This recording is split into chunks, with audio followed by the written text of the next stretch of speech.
এদিকে মিরপুর পল্লবীর জনসভায় দুর্নীতি প্রতিরোধের পাশাপাশি যে কোনো মূল্যে জনগণের নিরাপত্তা নিশ্চিতের অঙ্গীকার করেন তারেক রহমান। জলাবদ্ধতা নিরসনে সারা দেশে খাল খনন কর্মসূচি নেওয়ার কথাও বলেন তিনি। অনুষ্ঠানে ঢাকা ১৬ আসনে ধানের শীষের প্রার্থী আমিনুল হককে পরিচয় করিয়ে দেন বিএনপি চেয়ারম্যান। আর জানাচ্ছেন হুমায়ুন কবির। মহানগর উত্তরের ঢাকা ১৬ আসনে নির্বাচনী জনসভায় অংশ নেন বিএনপি চেয়ারম্যান তারেক রহমান। পল্লবীর লাল মাঠের মঞ্চে উঠেই দুই হাত নেড়ে জনগণকে অভিবাদন জানান তিনি। ঢাকা ১৬তে ধানের শীষের কাণ্ডারি জাতীয় ফুটবল দলের সাবেক অধিনায়ক আমিনুল হক বক্তব্যে জনগণের দৌড়গড়া স্বাস্থ্যসেবা পৌঁছে দেওয়ার পাশাপাশি ঊর্ধ্ববাসী সহ নিম্ন আয়ের মানুষের পুনর্বাসনের ব্যবস্থা করতে তারেক রহমানের প্রতি অনুরোধ জানান তিনি।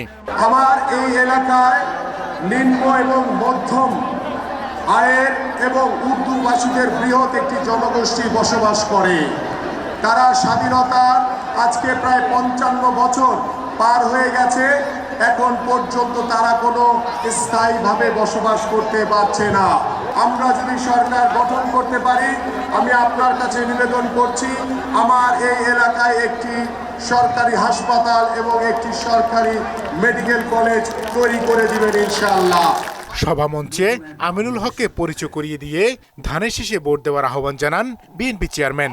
সরকার গঠন করলে এলাকাটিতে হাসপাতাল নির্মাণ, জলাবদ্ধতা নিরসন সহ সার্বিক সহায়তার আশ্বাস দেন তিনি। আপনাদের এই এলাকার সন্তান আমিনুলের হাতে আমি এই ধানের শীষ আজকে তুলে দিয়েছি। আপনারা আমিনুলকে ১২ তারিখ পর্যন্ত দেখে রাখুন, আমিনুলকে আপনারা দায়িত্ব দেন। আমিনুল তার এলাকার মানুষের চিকিৎসার জন্য যেই হাসপাতালের কথা বলেছে, ইনশাআল্লাহ বিএনপি সরকার গঠন করলে আমরা সেই হাসপাতাল এখানে তৈরি করব।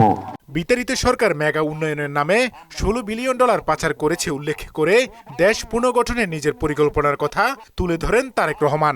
আমরা দেখেছি বিগত স্বৈরাচারের সময় কিভাবে উন্নয়নের নামে দেশ থেকে প্রতি বছর $16 বিলিয়ন পাচার করে দেওয়া হয়েছিল, অর্থাৎ দুর্নীতি।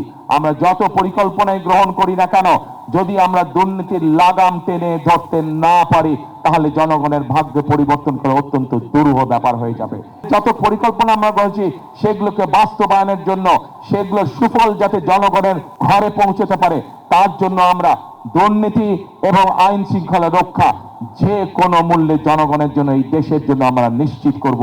নারীদের অর্থনৈতিকভাবে স্বাবলম্বী করা সহ কৃষিখাতের উন্নয়নে কৃষকদের কার্ড তুলে দেওয়ার কথা জানান বিএনপি চেয়ারম্যান। নারীদেরকে আমরা অর্থনৈতিকভাবে স্বাবলম্বী করে গড়তে তুলতে চাই। হুমায়ুন কবির, মোহনা সংবাদ, ঢাকা।